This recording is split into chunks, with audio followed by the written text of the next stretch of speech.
Hey guys, welcome back, and I guess welcome to episode 3 of series complete.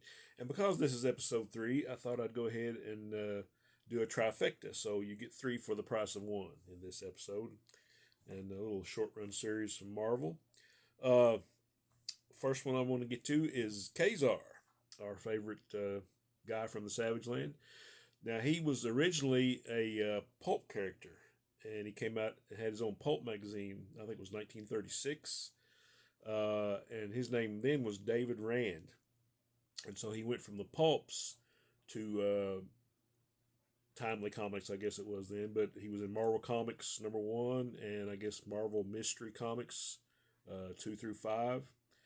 And I'm not sure how long he lasted into that, but the newer version that we all know, uh, is known as Kevin Plunder, actually showed up probably, I think, in X-Men #10. And so when he got his own magazine, we have a reprint of X-Men 10. I think there's a couple more reprints from Daredevil, maybe 24, and yeah, I think that's right. Anyway, here's issue 1.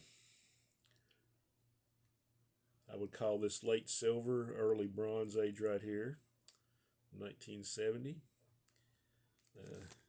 Love these square bound books. Cool thing about this one is this is like I said, it's got a reprint of the first appearance of this version of Ka-Zar from X-Men 10. Another early story reprinted from Daredevil 24. And it's also got a new Hercules story in it. So good stuff here. I think this cover was done by Marie Severin, and with a little help from John Verpoorten. So we got issue #1. And got issue #2 here. You got another great cover, guest starring Daredevil and the Plunderer. Okay, and this one you get a reprint of the origin of Ka-Zar from Daredevil 12 and 13. This cover is actually a redrawn version of Daredevil 12, I think, except it's like reversed. So Ka-Zar is over here, Daredevil's over here. So if you want to go back and check the cover of Daredevil 12, I think it is. Yeah, so we got looks like we got like a price stamp there. I don't know if it's a price stamp or a date stamp, but more square bound goodness. Like I say, a lot of bang for your buck here. Got a couple good reprints, and I think there was a new Angel story from the X-Men by George Tuska. So you got some good stuff going on there. And last issue, only lasted 3 issues of this run. #3, guest starring Spider-Man. Ka-Zar and Zabu meet Spider-Man and Daredevil in twin action special. So pretty good stuff. And I'm not sure. I think Marie Severin might have done this cover too. I'm not sure.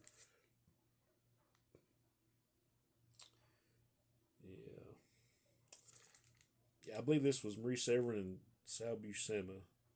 But it reprints Spidey 57 and Daredevil 14. It's got a new Angel story, art by George Tuska and Dick Ayers. So there we go, Ka-Zar. Of course, when I was younger, and probably up until 15 years ago, I just called him Ka-Zar. Didn't know.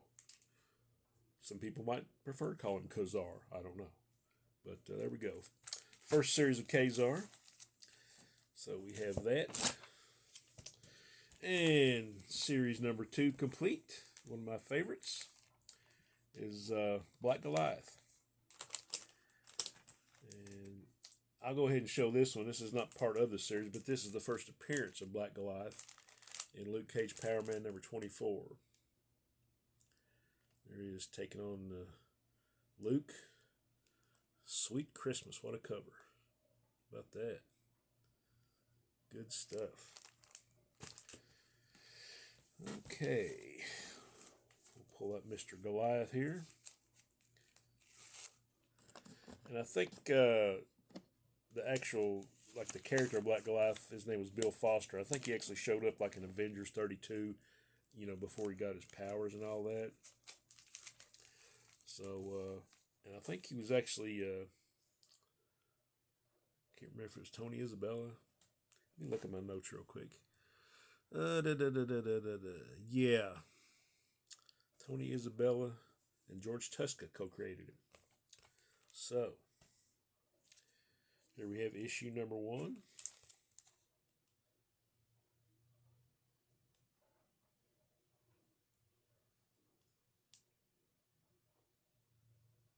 Okay, I think that's the only issue that Tony Isabella scripted.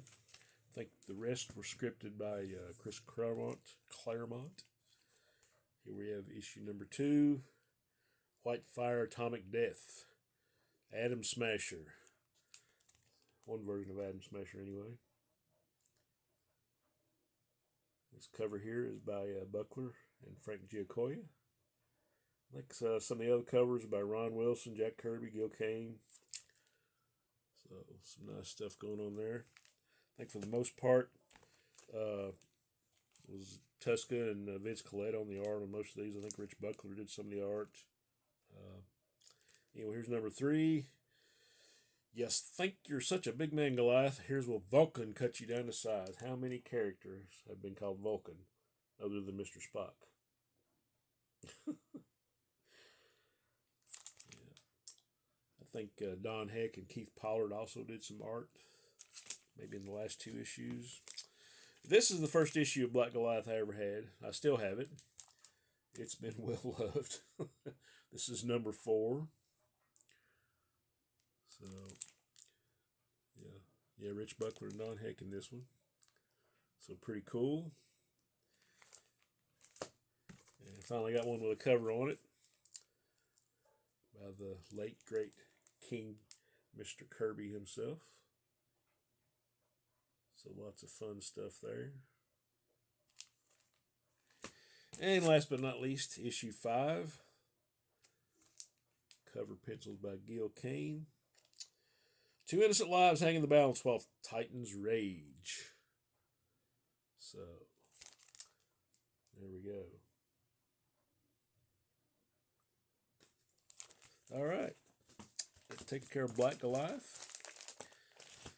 I just love these little short run series by Marvel and DC. I got a bunch of DC series that I will show.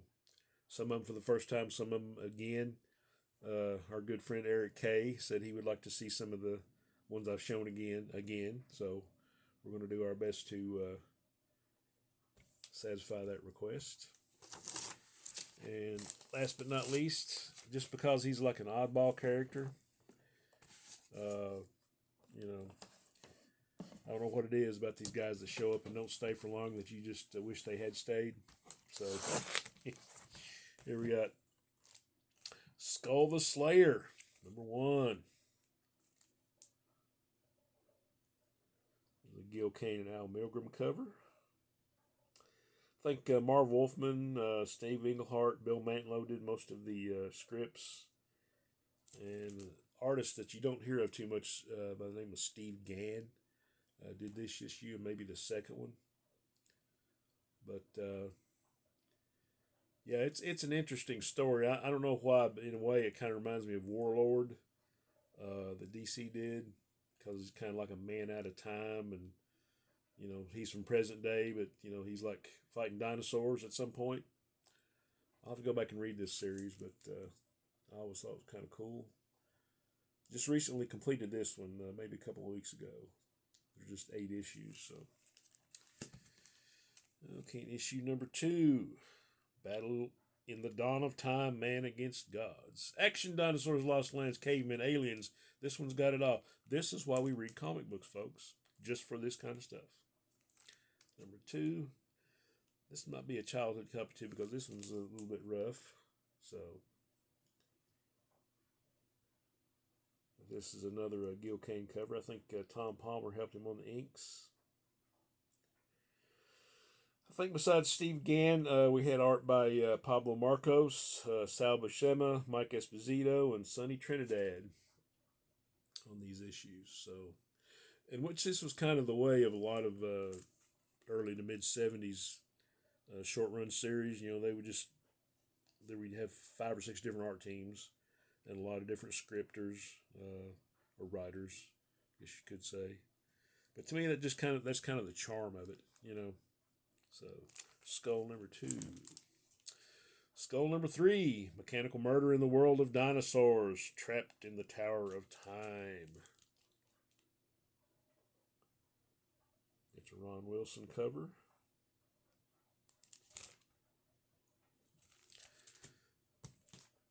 And number 4, Peril of the Pyramid, savage action as you've come to expect it from the far-reaching House of Ideas, plus the shocking return of the Black Knight. So you can't go wrong with this one.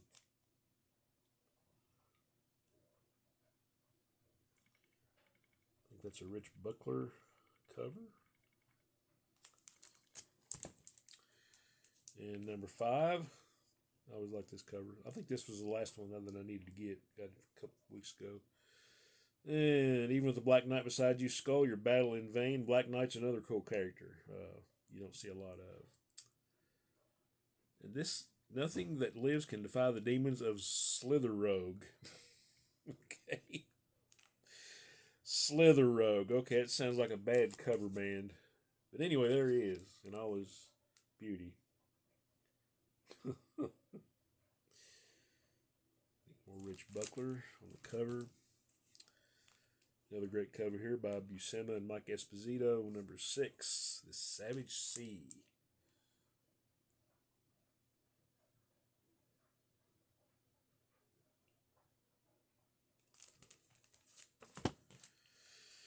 And number 7, Dungeon of Blood. Death strikes in a world that time forgot. Man, these cover blurbs just makes you want to plop your hard-earned 30 cents down, right?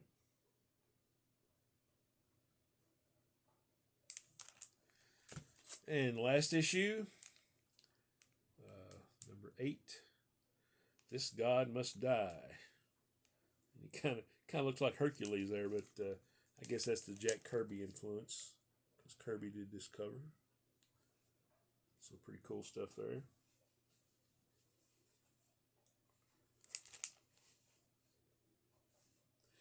You always kind of wonder, you know, what happened to these characters if they didn't make a big splash.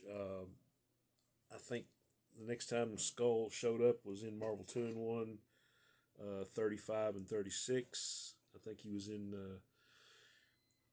a couple issues of Ka-Zar, and this was later on, you know, like the late 80s, early 90s. And he was just kind of spotted here and there, but you didn't see him much. And I don't know, I guess that's why I got such a fondness and affinity for these little short run series and the characters you don't see too often. It's like all my favorite Legion of Superheroes characters were ones that died, like the Invisible Kid and Feral Lad and you know, Chemical King and all these guys. But anyway, hope you guys have enjoyed this. Just kind of run through them again real quick. So we got Ka-Zar, number 1. And I'm sure you guys have all heard about the naughty bits on here. If you don't know, look it up. Ka-Zar number 1. They put a wordy dirt in there. And number 2, I think, like I said, it's either Daredevil 12. Yeah, Daredevil 12. Look for the cover of Daredevil 12, and then look at this one. So they just basically reversed it, you know, and redrew it. And number 3 was Spider-Man. You know the book is going to sell if it guest stars Spider-Man, right? Square-bound beauties all. And once again with Black Goliath.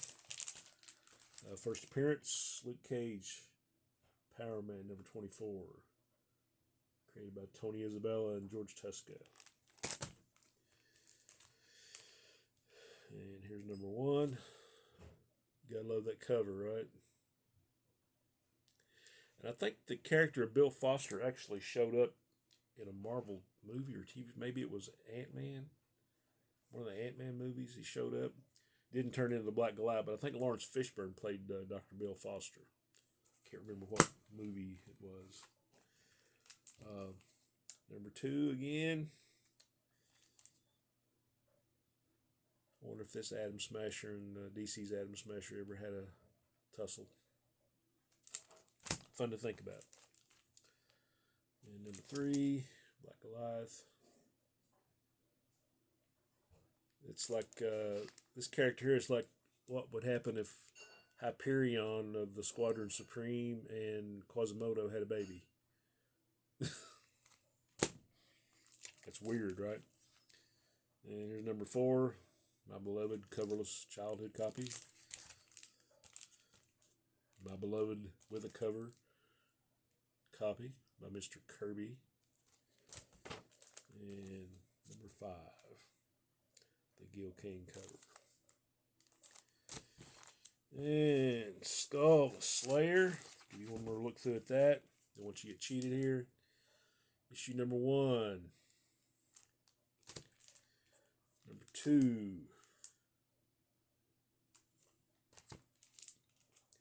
Number 3.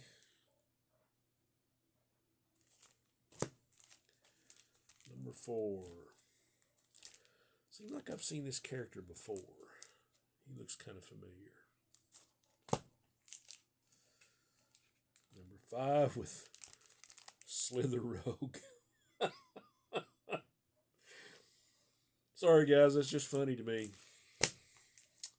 Insert your own joke there. Skull the Slayer, the Savage Sea again. Look at the mouth on that fish. Number 7. Pterodactyls and skeletons and maidens in trouble. What more could you want? And number 8 by Jack King Kirby. Lots of action going on there.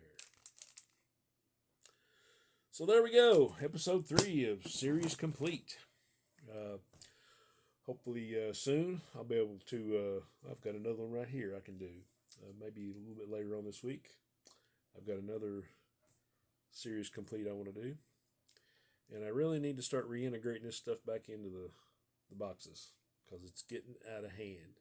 It's kind of straightened up to what it was, but it's getting out of hand again. So anyway, guys, I hope you've enjoyed this.